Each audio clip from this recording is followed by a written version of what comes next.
think that the bottle service model is dead. I think the new model is the high energy bar. Their bartenders are all properly trained. Like they can make hotel level standard martini. You know, I still want to get drunk, but with good quality stuff. I feel like the middle type clubs aren't cutting it anymore. I have a client, Narasawa in Tokyo, and I remember they brought me out for dinner when I left my company.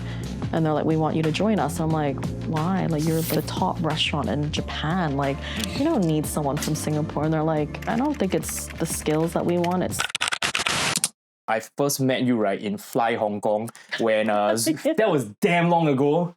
Yeah, you were marketing manager, right? You're not even DJ booking manager, right? You're marketing. No, I was a marketing manager. No, I was a marketing exec when you first met me. I did come from Nightlife. I think nobody realized, you know, because you've known me for a very, very long time, but nobody actually knows that I started off in nightclubs. I don't advertise it, but people just assume that I only do Michelin and 50 best restaurants and bars now. So 50 Best Restaurants is an organization. yes, it is the best of the best, top 50 ranked. And they have like, you know, in the world, they have in Asia. I saw a live stream that they did earlier this year, right? Pretty exciting, man. Massive. Well, when they win, they like, oh, I want to cry. Oh my God, Singapore! Because it's a series of voters around the world. And a lot of chefs, a lot of the legendary chefs who are still legends to this day are still on that list. And so you're like literally on par with like Alan Ducasse and Daniel Boulud. You know, it's major to get even on, to even be recognized is a huge deal. So I'm dealing with that actually for the last 4 or 5 years of my career. I was actually speaking to Corinne, I don't know if you know. Yeah. Yeah, and then I was asking her this. So do you think that this 50 best, I think she was talking about 50 best bars. Yours is 50 best restaurants, right? I do both. Yeah, I do both. And then it's like, can you fake the rankings like how DJ Mac faked the rankings? Then she's like, no, it's impossible. Then she like walked me through it. Then I'm like, okay, shit, I totally forgot what the conversation was like. But it seems like more legitimate in a way. It's extremely competitive. You're really providing the customer the value, right? It's very, I would say it blew up, I would say 3 years ago. And now it's become such a phenomenon that every bar that opens up, the first thing they ask, you know, when they hire a PR agency, they think, can you get us on the list? I'm like, absolutely not. Pardon? Yeah, very difficult, right? It's extreme. No, but one, everyone seems to think it's a PR contest, which in hindsight, I guess it is, but you really have to have a good bar. Like you have to have good drinks, not just good drinks. You have to have good hospitality. You know, does the bar layout play a part? You know, how do you do your service rituals? Like, it's a lot of facets, you know? Right. So that itself is, you know, a lot of people that do try to enter, you know, that realm of awards. It's like they invest millions of dollars. Do you see this TikTok with this Japanese bartender, right? Where he's like doing like super abrupt motions and like super fancy knife tricks. I think that's Chinese. There's one Chinese bar. Yeah, and then he will like put alcohol all over the table and then he'll light the table on fire and shit. Yeah. I Is mean, that like one of the things that they do to like really gain attention? Yeah. I mean, it's a series of voters, right? So And the voters are anonymous. They're anonymous, and if you go into the bar and you like their drinks and you, I guess, like the theatrics of it, then they'd vote for you. But it is ultimately, at the end of the day, it is a voting system. So it's nothing. It's nothing that you can. Is it anyone can vote, or I heard that they must be choose. professionals, right? Yeah, within the scene. So it's like it's made up of a percentage of bartenders who are on the list, industry people, media and journalists. But you just don't know who they are. okay, so it's very close, very similar to the Michelin star system where Michelin has like inspectors though, like actual inspectors employed by Michelin. These voters are chosen by academy chairs of each region and they choose voters. Very hard to manipulate the system. This is like individual opinion and then they tally up, right? Yeah. So many people. Yes. Yeah. So that seems like a very hard system to game. Like you really cannot just pay like $1 million, like even 10 million just to get on the list. You can, and it's really, really hard. Like, and I think just people assume that it is, you know, when someone get on the list or they're in a certain ranking, they did something certain. I'm like, no, they just had a really, really good bar, you know, and maybe they're very, very likable. Right. You know, Like for these organizations like 50 Best Bars, 50 Best Restaurants, and Michelin, right? How do they actually earn money? Like ad buys or something? it's all sponsors, right? Yeah, Right, like Oh yeah, sometimes I see like, hey, Korean Air sponsor this award or something like that, right? yeah. It's all yeah, sponsored yeah. cash. Yeah. yeah. I mean, I can't speak for the organization because I'm not Yeah. part of it in any or affiliated in any way, but it is a very commercial brand. Yeah. Mm. I saw the live stream 50 Best Bars like or restaurants like earlier this year, and then like certain awards have certain sponsors. Oh, this award is sponsored by Thai Airways, like best Thai restaurant or something like that, and award. And probably that's how they earn money. I mean there is a value in the association. I guess. Of like the award, like I recognize these people as being able to bring good recognition. So maybe they will kind of bring associate me. footfall to the restaurant, you know. Yeah. It is. I mean, we work with sponsors. Lee Kum Kee, I saw the recent one. Yeah. Le Gamge is actually our client and they're the official World's 50 Best Restaurant sponsor. Campari is our client as well. We assist them with APAC, and they are Asia's 50 Best Bars sponsor. So those two are actually our branded clients. Yeah. Oh, you know what? That makes a lot more sense, because if you are an alcohol brand and you're associated with a bar, people might think your alcohol is in that bar. Yeah, I think like the ultimate compliment, right, will be when your brand name is associated to an actual product. Like for example, you don't tell people you want to go on a hot tub massage. You say you want to go into a jacuzzi, but a jacuzzi is a brand of a company. You know, like same like I don't want ketchup on Heinz. Can you give me some Heinz? You know, like wow, that's when your brand really make it. You know. I mean, that's the society nowadays, though, I think. Like, it is... Ultimately, I think we were talking about Gen Zs early on, and, you know, at the end of the day, like, association with brands really do sell, so... Yeah. I don't know, people's more interested about the story than the actual... Right. Yeah, than the actual liao. Liao not important already. You know, even on YouTube, right, thumbnail is the key, because if people don't click, they don't even watch, you know. Yeah. So the thumbnail is always like super sensationalized, which is probably why we never get any views. Damn it, we never ask sensational questions like. I mean, you might ruin them. Just saying. Yeah. So yeah, lor. Then back to initially we were discussing a little bit about Fred again and Stephen Bartlett, right? As a PR team, what are some of your responsibilities? Because PR and marketing is two completely... Yeah, I mean, I would say it's not a hard task to do someone like Fred again, Stephen Bartlett. He sold itself, right? Yeah, well, I mean, this is the power of Czar, and I'm not trying to sell him on this podcast, but he really is someone that I've known for many years, and he's really got an eye for certain talents are not cheesy. I get a lot of promoters coming up to me asking for PR and was like, what can we do to promote? I'm like, truth be honest, I can get you the listings, but whether or not that converts to sales is... Listings as in... Like, so say for example, obviously we work with a lot of editors. A lot of them are in the culture, music and events. Obviously we curate press releases, we send them out, we pitch individually to certain editors that we know is their genre or style. That to me is PR. I know that sometimes a lot of agencies, what they do is they come up with a press release, they blast it out, you know, to a massive list, and then hope that someone's going to cover it.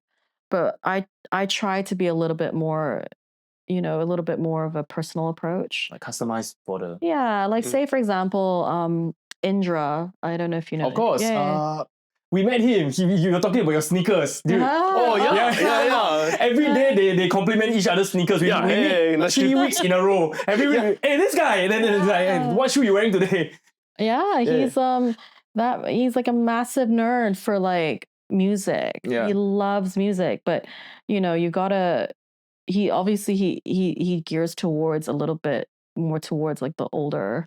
Like the older kind of music genres, I think, and artists. So whenever we know that there's a good act, like we immediately message him first, and he gives us 2-page prints, like because he's writing what he loves, and it really shows. And that's why, like, I think nowadays people assume PR is just a run and dump, but you know, editors also they want to write what they know, right? They want to write what they feel.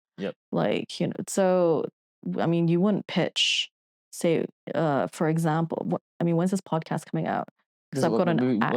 A month or so. Okay, Jeff. We're representing Jeff Mills. Oh Hong shit! Kong. Yeah, What the fuck? What the fuck? That's a sudden drop. Just casually drop. What the shit? Yeah. Wait, is this part of Boiler Room Hong Kong? No. It's actually Min Hey, Club. Boiler Room Hong Kong is already done already, right? With the Yeah, Zaran. Zarn brought that. Yeah. So we supported the PR on that. But Jeff Mills is in Club Min's bringing him. And we're supporting the PR on that one. And Right. we already in my head I already know I have 4 editors that would kill to write a good piece. So you offer all 4 or like you just choose one? Always do. You always give the ones that has always supported you first. Exclusive scoop. Right. Not really exclusive, but like first dips maybe. Yeah, you do have to look at the caliber of the publication, number one, and second of all, it really is a relationship game. It's like which editor do you really get along with, and who is there to support you? Because it's a 2-way street. Editors need PRs, even though PRs can be really annoying. Bugging you for like tastings and hey, can you like slip this into your October listing? But ultimately, it's really important to build like a strong relationship with them. I see this like really your company ethos, even when doing events with venues, right? You also don't really want to do the run and dump like most people, they just aim to hit as many things as possible, right? But for you, it's like, oh, if I can work with you long term and then we can just repeat whatever that's working. I'm a stickler for loyalty. Like, I have a client, Narasawa in Tokyo, and I remember they brought me out for dinner when I left my company and they're like, we want you to join us. I'm like, why? Like, you're like the top restaurant in Japan. Like, you don't need someone from Singapore. And they're like, I don't think it's the skills that we want. It's the trust. And I really think because of him and another chef called Mei Chow, who's Asia's 50 best female chef, both of them immediately jumped to my agency the minute I announced it. And they've been with me for over 2 years now. And because of the both of them, because they've survived in this industry for so long, like Narasawa was booked months in advance. He's always been on the top 10, top 20 on Asia's 50 best, world's 50 best restaurants. And he's never dropped the list. And he's never played the game. He doesn't do PR. He believes in good food and good integrity. And so because of the both of them, I'm like a stickler for my standards. And people like Zarn, who's been, with me since day one, like I've always said, like, Is the one. Yes, that's the one. Bloody hell, what the hell? It's some rainbow. Oh, it's crazy. Japanese restaurants not doing PR is kind of like a very Standard. Japanese thing. Yeah, they don't really do anything. It's all about honor, bro. Yeah, but somehow they can get people just come. Yeah, they are very. But the one thing is, it's integrity, right? Like, and I was broke when I first started my agency. I was like 1 year in, and because I refused to work with certain people, and I had to say this, I took on clients because I had to. But just what everybody. It really was. It's life. 100%. But after 8 months, 9 months in of getting like so much like, unnecessary verbal abuse, and my staff, were just, it was really, and then eventually like I used up all my savings and I was in massive debt. Like nobody, like I told my dad a year later, my dad flipped on me. He was just like, why didn't you tell me? And I was like, well, I mean, sometimes you do have to sacrifice certain things. And I was willing to kind of be in that debt while making sure my staff weren't being mentally affected by certain clients, right? Now we're in a very, very good position where I could say no to certain people. Yep. But it was, I think it's one of those things where, you have to like dive into the deep end and really stick to your guns. And if it wasn't for Mei Chow and Chef Yoshihiro Narasawa, I really don't think I think my agency would have been a very different like outlook, I think. Very different outcome, I think. But what was the decision that you take, right, from clubbing marketing executive to founding your own company? What made you take the jump? Yeah, I mean, I've done it all. I started off in nightclubs. I was the most unorthodox person in nightlife. Like I said, like in the beginning, like I just didn't know any music or DJs, but I enjoyed the fact that because I was a late bloomer, I never drank underage and never went out, and then suddenly from 19 onwards, I was out every night, even when I was really sick. Mhm. And then that wore off really quickly after. Alcohol kill germs. Yeah. Where we heard that. Yeah. And then I moved into Michelin, then moved into bars because I worked at Pernod Ricard. I've done hotels. I was a trainee at Shangri-La.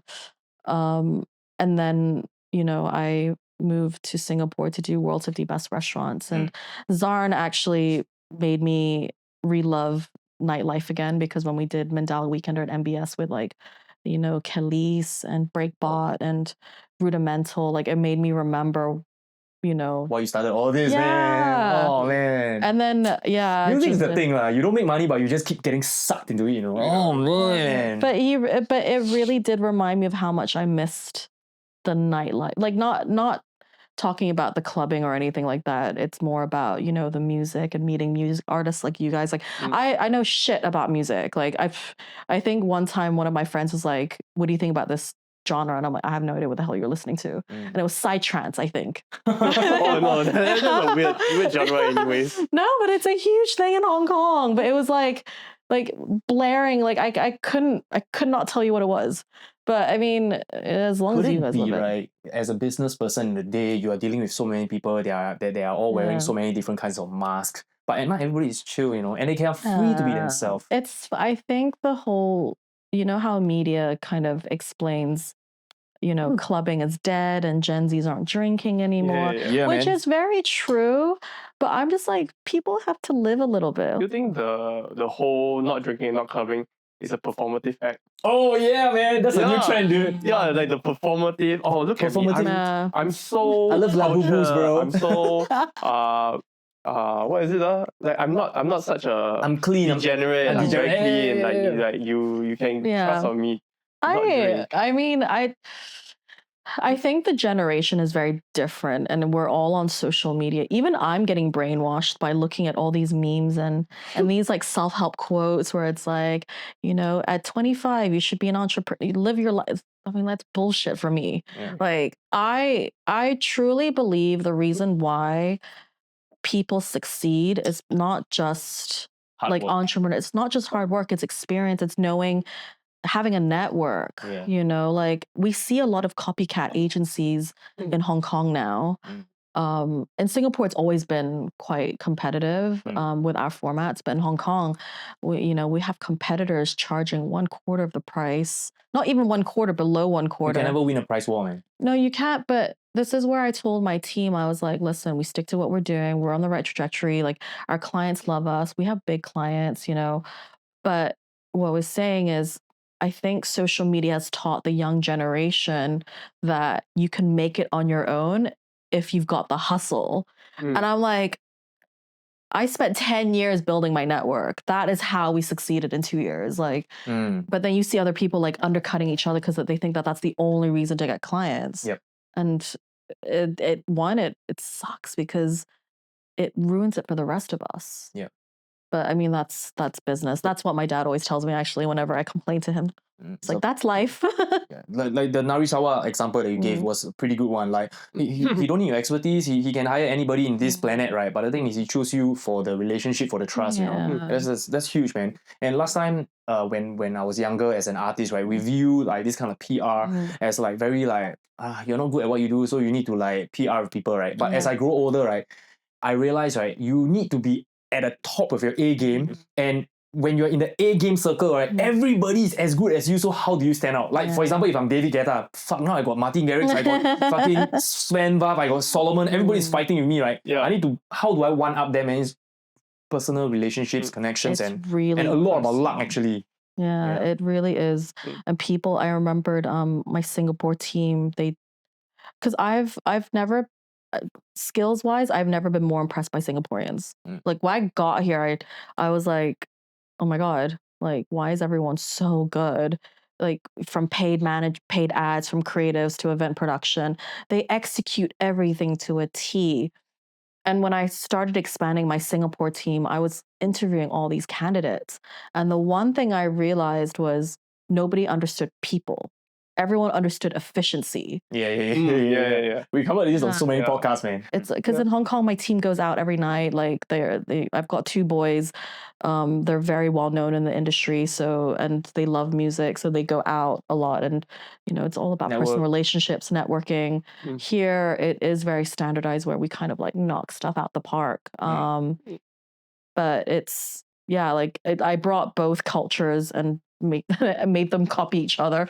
Right. Okay, so like I'm trying to cover this in like the most logical way, but not trying to be super political, right? Did like China starting to claim Hong Kong, right, affect business in Hong Kong in any ways? And then the follow-up question will be like, okay, after being successful in Singapore, and then now you're moving back to Hong Kong, so how does everything like tie up? I wouldn't say. I think there's just more mainland Chinese consumers. Right. Doesn't really affect the business, right? It affects your offerings because it's a lot of mainland Chinese spending habits have changed.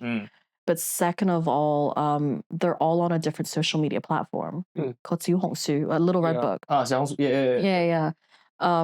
And that's a different animal. Like it's it's different sets of influencers, the algorithms of how you create your posts. It's all very different. Right. And they don't drink.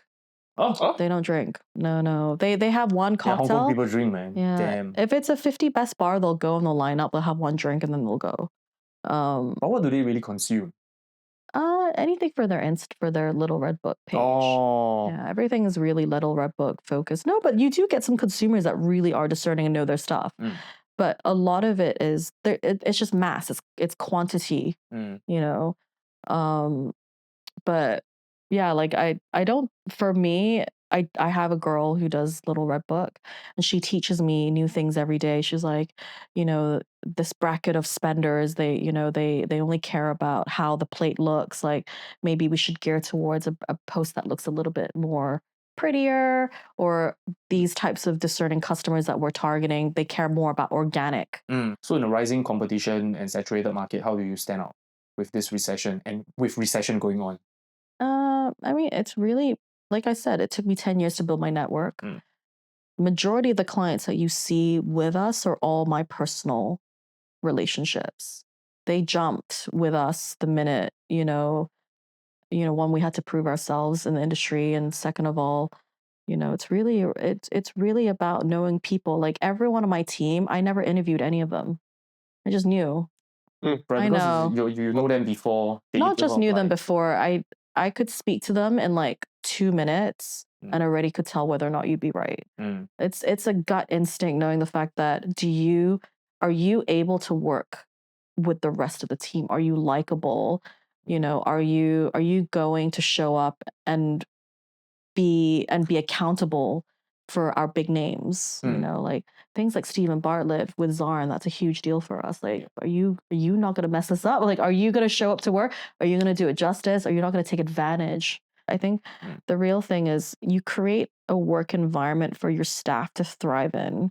So I do reinvest some of my profits back into doing what they want to do. So damn. Yeah. So your staff members. Yeah, I personally pay for their flights and accommodations to. Do you pay for their part-time degree? Yeah. Hey, I want to level up my knowledge. A part-time degree, that'd be crazy, dude. Yeah. No, I personally, like, my team gets to fly around. I personally pay for their flights and accommodations. If the client doesn't pay for it, I'll pay for it. Okay. I'm not but this is all from the company money. Like, I'm not rich, but I do it because when I was younger, I wish I had that from a job where I felt like important. I could do stuff outside of Hong Kong or Singapore, and they live for it. They love it. They get to, one of our juniors just went to India for one of our clients.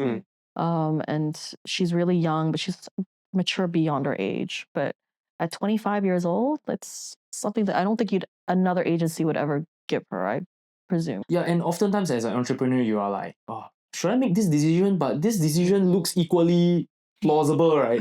Yeah. And then it's just a constant struggle with yourself. It is, but you know what it like, and I hate to say this, but when you've been pushed to the deep end, and that's usually the money thing, when you don't have that safety net, your tolerance for crap just goes out the window. Yeah. You like nothing to lose already, dude. Yeah, like I can't not tell you how within the 9 months I aged like by 40 years. Yeah, like I was thinking about this to myself the other day when I was looking at my credit card, my bank account as well. I'm like, oh, it's really nice to have some sort of cash in there.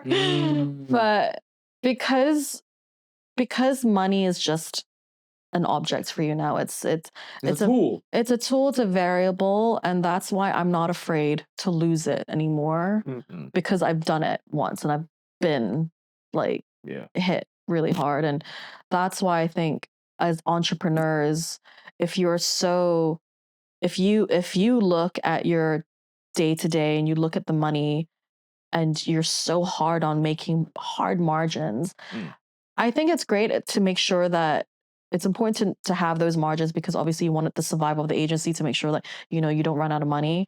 But I think it's like, if you're an entrepreneur where it's like, no, I got to make this amount, this time, You're better off a full-time job, man. Yes. And I think that's why sometimes some entrepreneurs don't last. Yeah.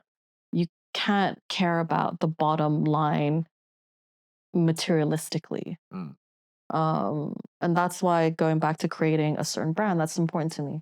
And I see that oftentimes, like whenever there's something that close and dear to your heart, right, you also share it on your own social media. Yeah. This thing is like, it means a lot, and there's that human connection.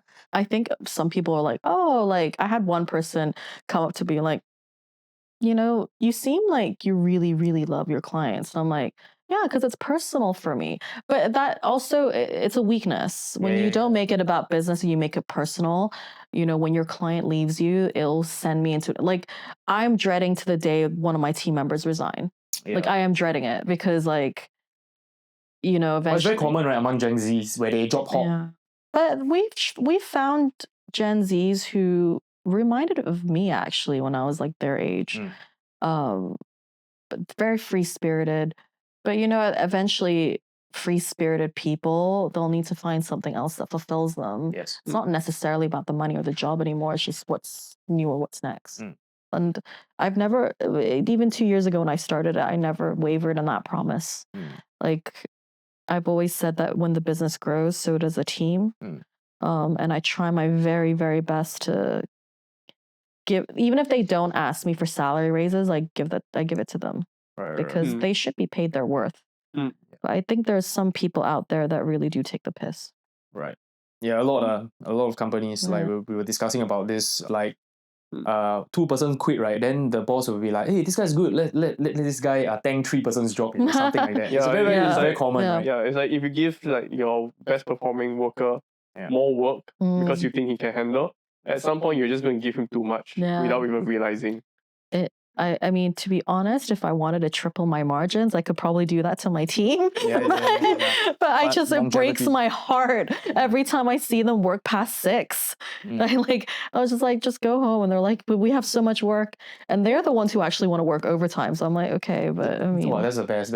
Yeah. You're a great team, great management, great team. So most bosses will be the other way around. I want to see my team work after 6. Yes, good slaves. All the way until office at 8.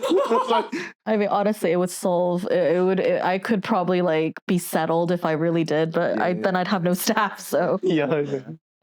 Okay, maybe the last thing we can talk about is collabing, right? COVID, 2 years, right, reprogrammed everybody's behavior. And as a PR marketing person, right, how would you like on a global scale kind of like bring clubbing back? What are some things that you would implement if you have like infinite resource? Wow, that's a $1 million question. Yeah. Extend party to 4 a.m. It's so useless. You know what's interesting is bars, high energy bars. Oh, right. So it's a hybrid between like bars and clubs. Chill out bar and club. Well, I think that the bottle service model is dead. Right. But that could be my subjective opinion. I would say like high energy bars, like there's a place called Honky Tonks in Hong Kong. They did it perfectly well. It's a very chill model. They don't take themselves seriously. They serve really good fried chicken, really good cocktails. That's not that doesn't break your bank. And it's just really chill vibes with like loud music, but good music, you know. What is the equivalent in Singapore? I'm just trying to think. Is it like a dinner Puffy to Boys. clubbing transition kind of thing that they do? The hybrid. Hybrid, right? Yeah. Puffy Boys. I went to Puffy Boys for the first time last night, and I could understand why everyone was raving about it. Great martinis, really chilled, like ambience. It's dark, good music, a bit loud. Puffy Boy Singapore. Puffy Boy Singapore. I've Yeah. not heard of that. It's what we call a high energy bar. Right. But a high energy bar that doesn't serve crap alcohol. Right. Like they make hotel grand martinis. Like Always in a shop house. Duxton. yeah, All the Duxton. cool shit all in Duxton, freaking jungle maybe I should ball, go behind there. green doors, Maybe I should everything go all there. What? it's like the new Kiongsak, to be fair. I think Yeah, this yeah, is what yeah. everyone was saying to me. I dare say the okay. new Clarke Quay, man. Oh my god, there's no more Clarke Quay now. Clarke Quay is like no more. I heard. Yeah. But I think the new model is the high energy bar. Because if I want to go to I wouldn't order a martini in a club. But I would order, but like Puffy Boys and Honky Tonks, what they have in common is that their bartenders are all properly trained. Like they can make hotel like level standard martinis. Right. Like, you know, I still want to get drunk, but with good quality stuff. Yeah, that's true. That's true. You know, but you know, your margins are a lot because obviously clubs make their living through a bottle service because it's like easy margins, right? Yeah. But I mean, even like honky tonks, they do parties. You know, they have DJs as well. Like, I believe that that's like my type of party now. Right. Because I feel like during COVID we sort of go cold turkey, right? So we need to reinstill the act of clubbing back before it goes back to the former glory days of shit-faced bottle service, you know. If you know, clubbing in Dubai is different. You know, when I went, it's just very like hot girls, like really like dancers at the bar, and I guess the game has really changed, and it's really an opulence game now. But it has to be like a like not a cheesy opulence. It has to be like high class opulence. I feel like the middle type clubs aren't cutting it anymore. Yes. Like even if you have a really good resident DJ, it's not the same. But these high end opulence clubs can afford like Afrojack and like they don't need to make money. They're just, you know, even like, and you look at Bali, beach clubs are a thing now. So so that type of clubs are like different variations of clubs are now popping up, but it's just not the standard that we're used to. When you say that Dubai clubs don't have to make money, right? They can afford to lose. Is it because the nightclub is just one small piece in their empire? Yeah, I mean, there's one group that owns a lot of clubs, which I can't remember what it was called, but in Dubai. They've expanded aggressively also in Singapore. They were the ones who brought Sushi Samba to Singapore. And if you've noticed, the DNA of that club, or not club, but restaurant is very similar to what you'd see in Dubai. Hot girls dancing. Really expensive sushi, like champagne, like, you know, like, and during dinner service, like where they bring out the bottles, like, I mean, they've kind of merged it into a lifestyle. So it doesn't feel like it's clubbing. It's like a hybrid fusion. Yeah. Very Dubai though. What are your future trajectories for Foundry? Are you still like trying to plug yourself in a lot in festivals, or you're like looking at other verticals more now? Yeah, we're right now we're diversifying. I don't want to just do bars and restaurants. You know, we're trying to break into hotels. We are breaking into festivals. We've been pitching for a couple places. We have obviously. I'm trying to gear more towards nightlife, actually. Yeah. Oh, yeah. Shit, everybody's pivoting out and you're going back in. Thanks for the trust, man. Thank you. No, but it's like, because have you noticed that no one actually does it? Like, you know? Because most people think that it's a losing business, right? It's only a losing business if you're doing it wrong. Like, but to be fair, the like market cap really shrinking though. It is, but none of my competitors take it seriously. Someone needs to take it seriously. And I if it wasn't for Zarin, I would not be in this position. Like, we get a lot of promoters coming to us asking to PR them. But my thing is, you know, I may not know music, but my boys do. And I always have to ask them, have you heard of this? And they're like, no. If they've never heard of it, then we can't do it. Because there's a lot of trust, man. I have zero hope that if they don't know them, because they know all types of genres and they even know your upcoming DJs. But if they've never heard of these DJs and you're trying to PR them, it's really hard. Yeah. I mean, Singapore is really small. It's like if you're known enough in the DJ scene, it's very easy to know someone. It is. But you know what's interesting? Young Sing follows me on Instagram. Damn. But you know, Young Sing from Boiler Room, always booked in Singapore, you know. So Zara brought him in. That was my last DJ act that I managed before I left Mandala Club. And I looked at his set and I was listening. Like I was like, oh my God, don't know what you're playing, but this is fucking amazing. And then I connected on Instagram. And I tell this to all my friends who's like massive fans of Young Sing. They're like, look, he's following me. And they're like, Germaine, out of everyone, you are the least person he should be following. I was like, okay, yeah, well, I mean. Yeah, the world works in mysterious ways. I was like, maybe he likes food. I don't know, because I only post about food and drinks. Okay, thank you so much for today. Thank you for your time. Thank you so much.